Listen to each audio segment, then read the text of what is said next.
예, 민주통합당 마포울 출신 정청래입니다. 총리님, 그 통일연구원장 어떻게 하시겠습니까? 파면하시겠습니까?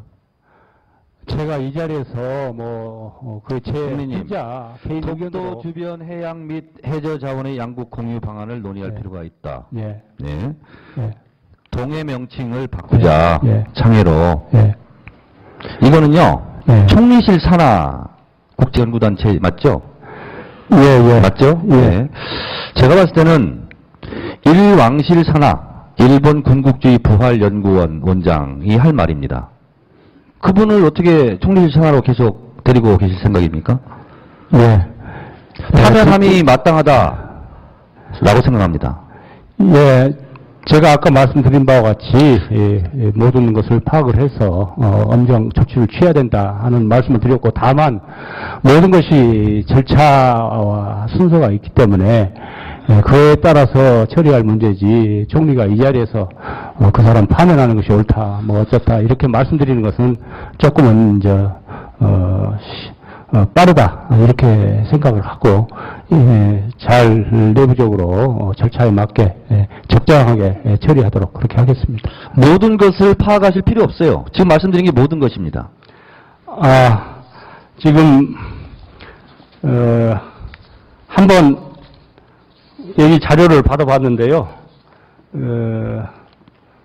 한일 외교전쟁 조속히 매듭지어야 하는 그 원본하고, 또 이걸 내리면서 관계 직원이 해명 자료 낸 것을 잘 읽어보고 이렇게 지금 말씀하시는 결론 부분에 대해서 우리가 도저히 용납할 수 없는 그런 결론을 내렸지만은, 여하튼 일본의 군국주의 부활에 대해서 여러 가지 비난을 하고 하는, 또 부분적으로 옳은 이야기도 있고 하니까 이런 것들 종합적으로 봐야 되는데, 이런 것들을 절차에 맞게 잘 챙겨서 처리를 하겠다 하는 그런 취지의 말씀을 드린 거고, 자원을 공유하는 방식으로 이 문제를 해결했으면 좋겠다 하는 것은 아무리 자기의 하나의 아이디어라고 하더라도 그건 용납할 수 없는 부분이고, 또 독도를 창해로 하자 하는 부분도 우리의 입장과는 거리가 있는 이런 거기 때문에, 우리로서는 이 문제를 엄중하게 보고 대처해 나가 처리해 나가겠다 말씀드리겠습니다. 이분이 술집에서 그냥 개인적인 대화였거나 개인 블로그에 올렸다거나 개인 페이스북에 올렸다면 또 다른 문제인데, 통일연구원 공식 홈페이지에 올렸어요. 예, 잘 알겠습니다. 네.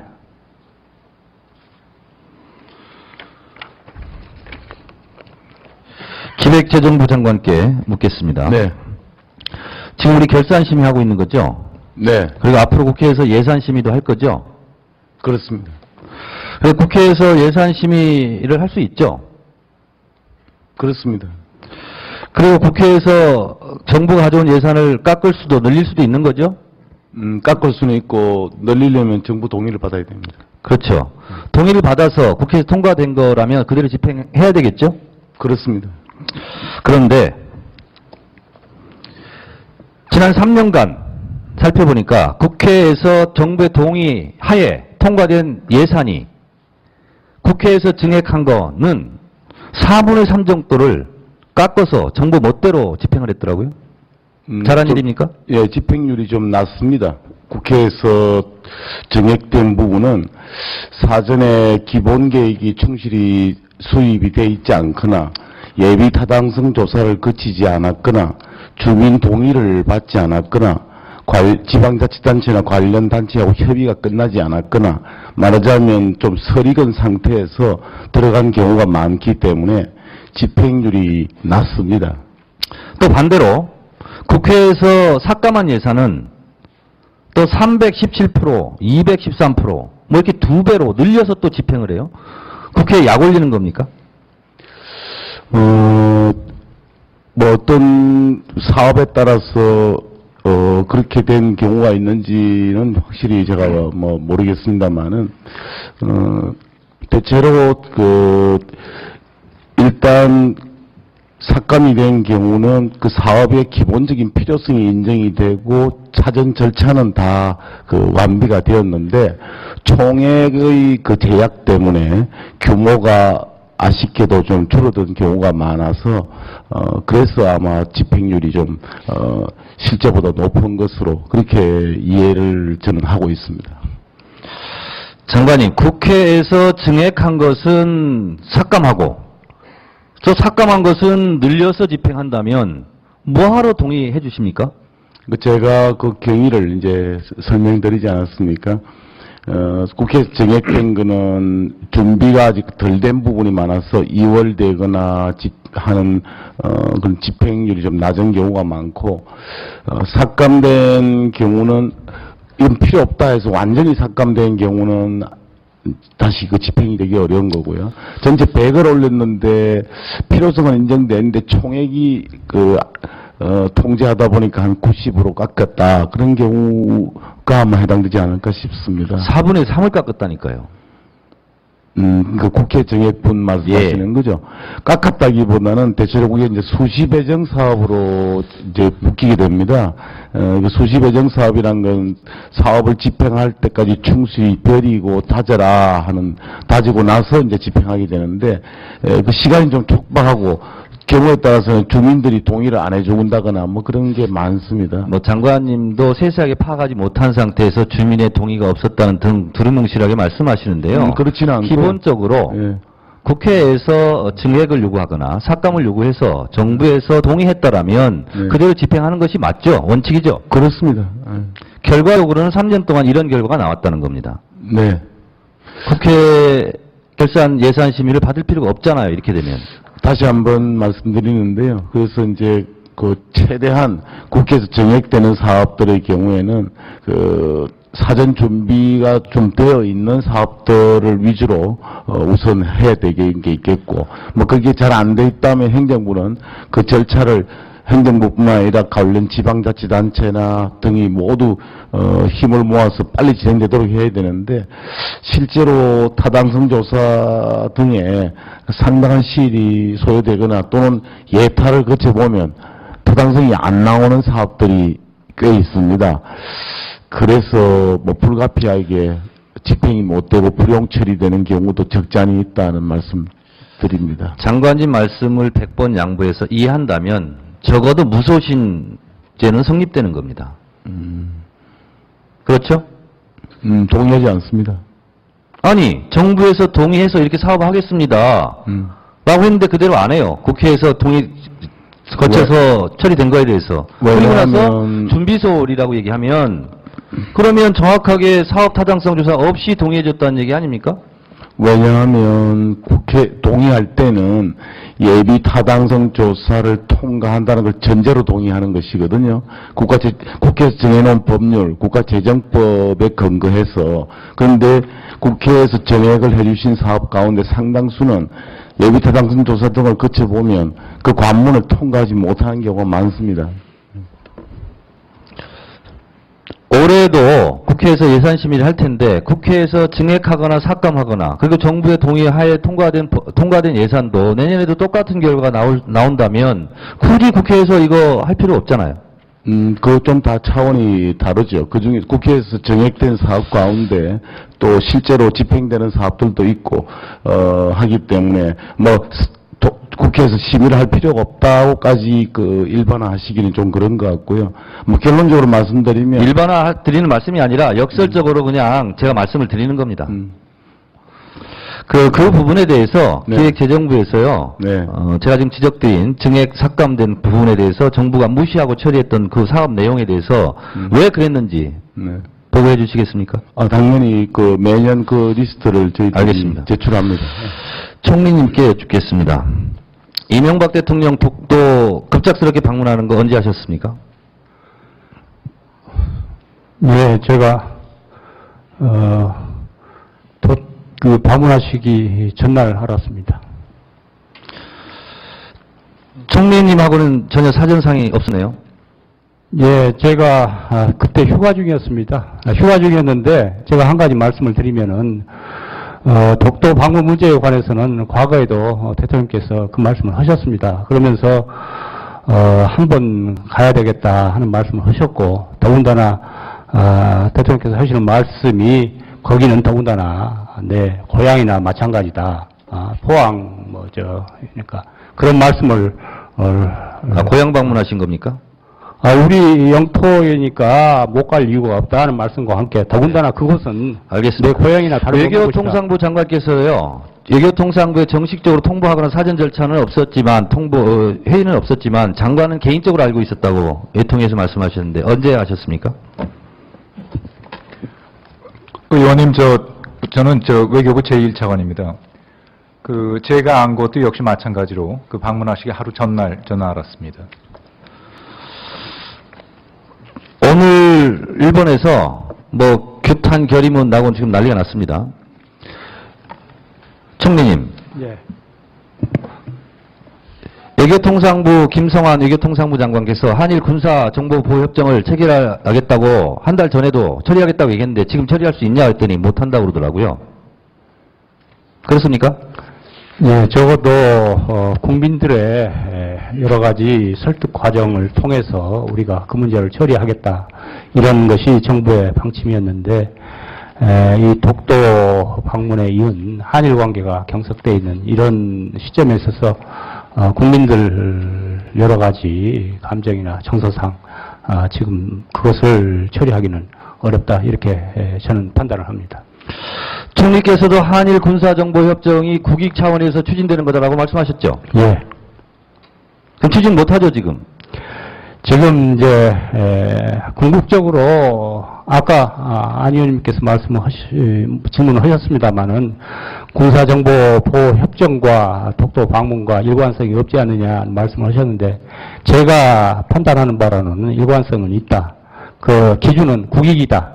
정보보호협정은 북한의 위협을 받고 있는 우리나라로서는 일본의 정보도 활용을 해야 되겠다 하는 국익의 관점이고요.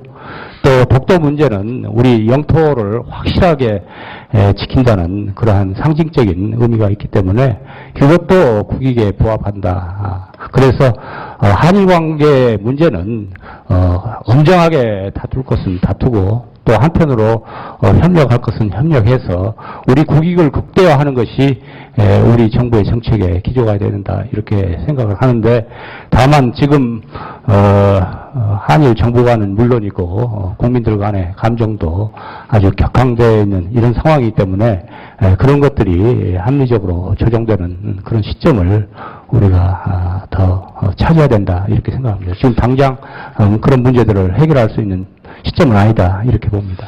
그렇다면 이명박 대통령이 느닷없는 독도 방문으로 한일 군사정보협정을 맺으면서 취하게 될 국익은 당분간 보류되는 거 맞죠?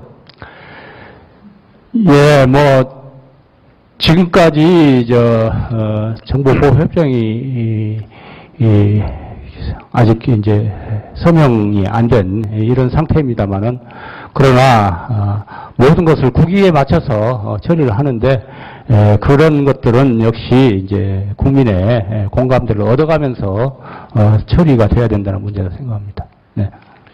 지난 대정부 질문 때 한일 군사정보협정을 따져묻는 야당 의원들에게 총리께서 제가 못해도 100번은 국익 때문에 그런다고 얘기했어요. 네. 그 국익을 지금 실현 못하는 겁니까? 국익이라는 것이 이제 모든 것을 종합적으로 해야 되는데, 일본의 정보를 얻어서 우리가 북한의 위협에 대처하는 것에 대해서는 분명히 국익이지만은, 그러나 그것들이 국민들의 충분한 공감대를 얻지 못하고 이제 처리되는 것이 이제 노정이 됐기 때문에 정치권 그리고 국민으로부터 많은 질타를 받았습니다. 그렇기 때문에 저희가 국민들을 충분히 설득을 해가면서 이 문제를 처리하겠노라고 이렇게 방침을 정했는데, 지금 현재 국민들을 설득시킬 수 있는 지금 형편이 아니다, 이렇게 생각을 하기 때문에 국민의 공감대를 얻는 것 자체가 우리의 국익하고 관련된 사항이다, 이렇게 생각을 합니다. 총리로서 솔직히 좀 부끄럽죠? 저는 이제 그때 소신과 책임을 가지고 그 문제를 처리를 했고, 그것에 대해서는 지금 저도 마찬가지로 생각을 지금 유지를 하고 있습니다. 다만 이 변화된 상황과 관련해서 이걸 보다 지혜롭게 처리를 해야 된다 하는 생각을 갖습니다. 제가 봤을 때는 독도에 가지 못할 이유는 없습니다. 대통령이. 국민 누구나. 그러나 지금 같은 상황을 예상하고 과연 대통령이 방문했을까요? 제가 그 점에 대해서는 뭐라고 말씀드릴 수가 없습니다. 네.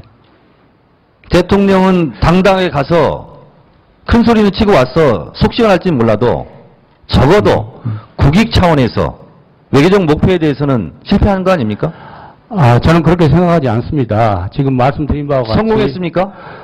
저는 독도를 대통령께서 역대 대통령 중에서 최초로 방문하신 것에 대해서는 이건 굉장한 상징적인 역사적인 의미가 있다고 생각합니다. 그동안에 정부의 국회에서도 정부에 대해서 보다 강력한 시대적 지배 그리고 대통령 방문까지도, 독도 방문까지도, 촉구하는 목소리가 국회에서 상당히 있었습니다. 그렇기 때문에 2008년에는 한승수 총리께서 대통령의 명을 받아서 그곳에 방문을 했던 거고요. 네. 총리님, 제가 생각하기에는요, 네. 2000년도 현에서 다케시마의 날을 정했을 때, 그때 노무현 대통령도 가고 싶었을 겁니다. 그런데 그런 돌출행동, 흥분해서 감정적으로 대응한 것이 아니라, 실제로 대일 독트린을 발표하면서 국제사법재판소에 일본이 어떤 행태를 하더라도 우리는 가지 않겠다 하는 점을 천명했을 뿐만 아니라 실제로 국제해양법 재판소에 거기는 일본만 제소하더라도 제소가 되는 건데 그러가 함에도 불구하고 우리는 안 나가겠다는 것을 미리 안전장치를 해놓은 것이 보다 지혜롭고 신중한 외교다. 저는 그렇게 생각합니다. 예.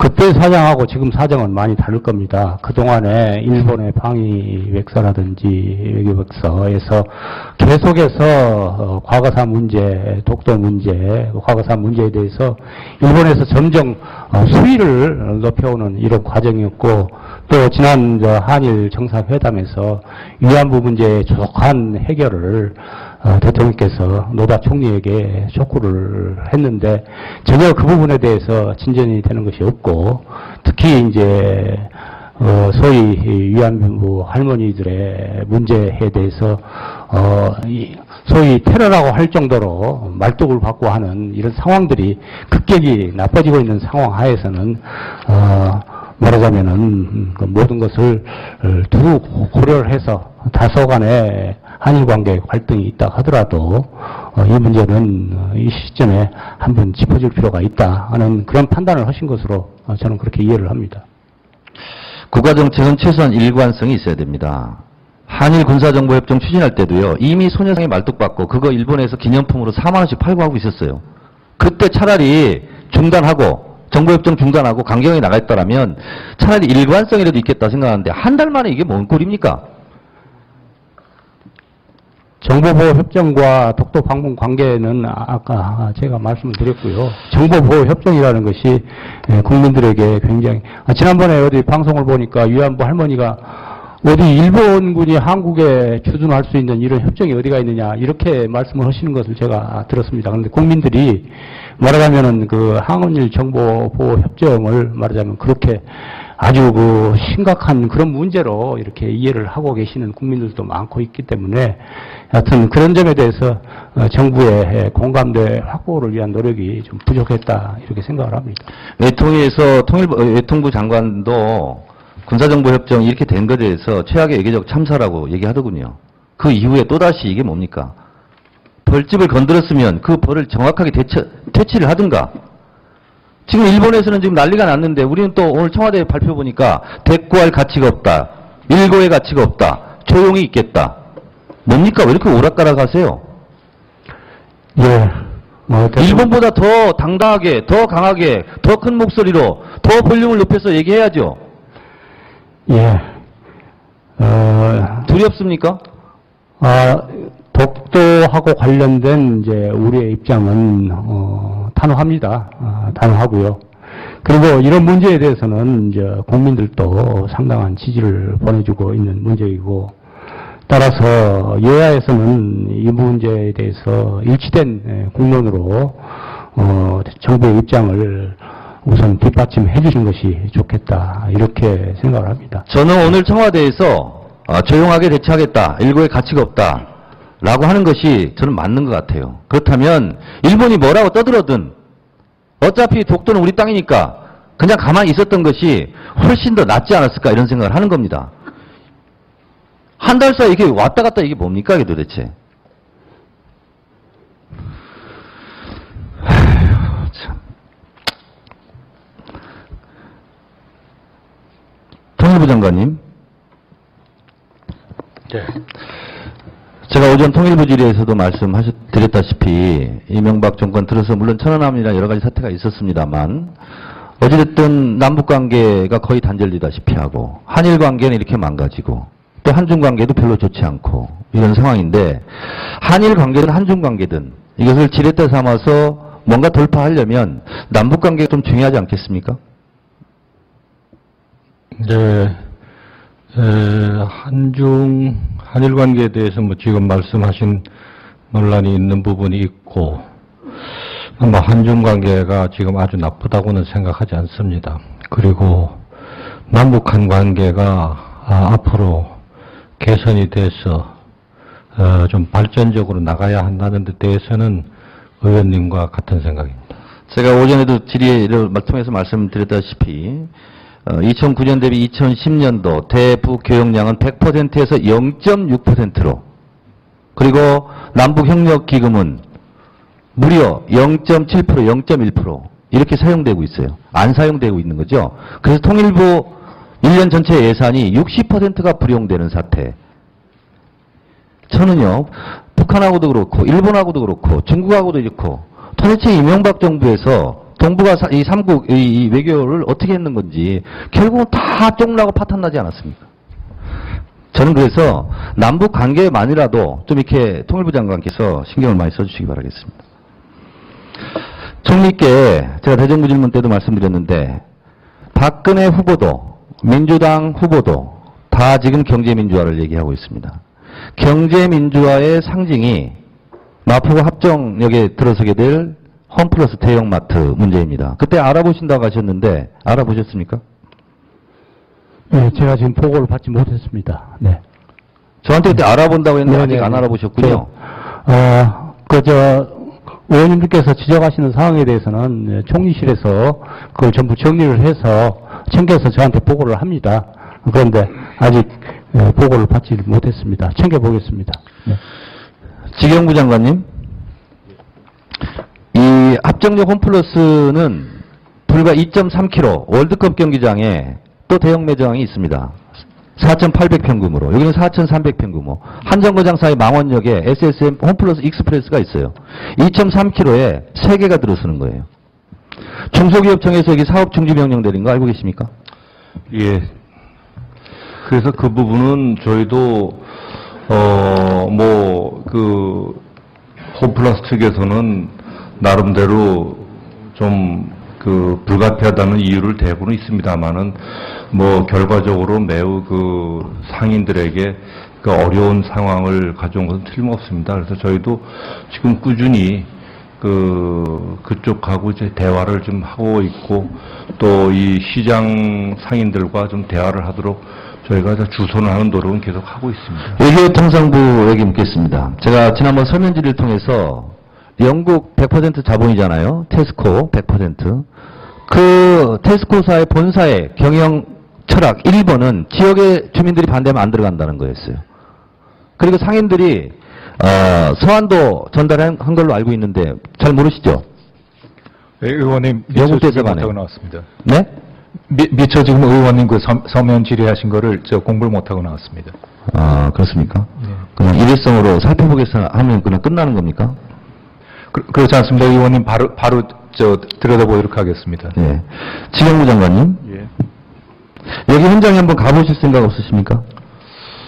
예, 지금 제가 마음으로는 가보고 싶은데요. 제가 지금 가면은 또 그 나름대로 어떤 상인들하고 협상하는데 어떤 좋지 않은 영향이 있을까 싶어갖고 저희 지금 간부들은 계속 가고 있고요. 그리고 저희 간부들이 홈플러스 고위층하고도 계속 접촉을 하고 있습니다. 장관님이 가시는 것이 좋지 않은 영향 아니고요. 좋은 영향입니다. 예, 하여튼 제가 고민을 하고 있습니다. 네. 그러면 차관님 보낼 수 있습니까? 그건 제가 한번 고민을 해보겠습니다. 왜냐하면은 그 저희가 뭐 전혀 하는 게 아니라 계속 지금 국장하고 1급 단위에서는 직접적인 조율 노력을 하고 있습니다. 홈플러스에서도 8월 30일 강제 입점은 하지 않고 계속 상인들과 협상하겠다. 마포구청도 서울시장도 서울시의회도 마포구에도 중소기업청도 반대하고 있어요. 들어오지 말라고. 좀 나라 체면이 좀 말이 아니지 않습니까? 예. 국가기관들이 나서서 들어오지 말라고 하는데 우기고 들어오는 거예요. 우리 자본도 아니고. 그러면 장관 현장에 가면 안 됩니까? 아니 뭐 안 되는 건 아닙니다. 그러나 하여튼 더 좋은 결과를 가져오기 위해서 무엇이 더 좋은가를 이제 고민한다는 말씀입니다. 저도 고민을 더 하겠습니다. 솔직히 장관님 이 상황 잘 파악 못하고 계시죠? 잘 알고 있습니다. 왜 그러냐면 제가 그 당시 중소기업 청장을 했는데요. 청장을 했을 때 제가 여러 번 갔던 시장이 망원시장입니다. 그래서 실제로 그 당시 망원시장의 그 상인 중에는 저에게 휴대폰으로 문자 메시지를 지금도 보내는 분들이 몇 분 있습니다. 그래서 잘 알고 있습니다. 그 대목은. 법무부 장관께 여쭙겠습니다. MBC 김재철 사장 수사가 왜 이렇게 늦어요? 어저께 말씀을 드렸습니다만 지금 현재 노조에서 고발한 사건이 있고 시민단체에서 고발한 사건이 있는데 시민단체에서 고발한 6월 달에 고발이 됐습니다. 지금 남부지검에서 경찰의 수사 지휘에서 현재 경찰에서 수사 중인 것으로 알고 있습니다.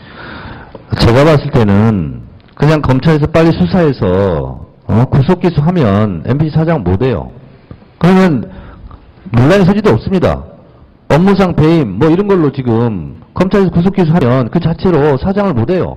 간단히 해결할 수 있는데 어떤 연유인지 이렇게 질릴 겁니까?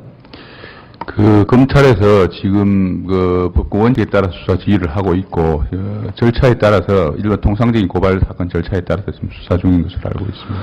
법과 원칙은 보통 3개월이면 처리하는데 지금 너무 늦었잖아요. 이제 사건에 따라 다를 수 있고 증거관계나 이런 것 뭐 소상하게 말씀드릴 수는 없습니다만 확인해야 될 부분이 많은 것으로 그렇게 알고 있습니다. 늦게까지 이렇게 고생들을 많이 하시는데요. 의원님들이 질의하고 그리고 지적하고 그리고 보고해달라는 것은 충실하게 보고해 주시기 바라겠습니다. 네, 정청래 의원님 수고 많이 하셨습니다.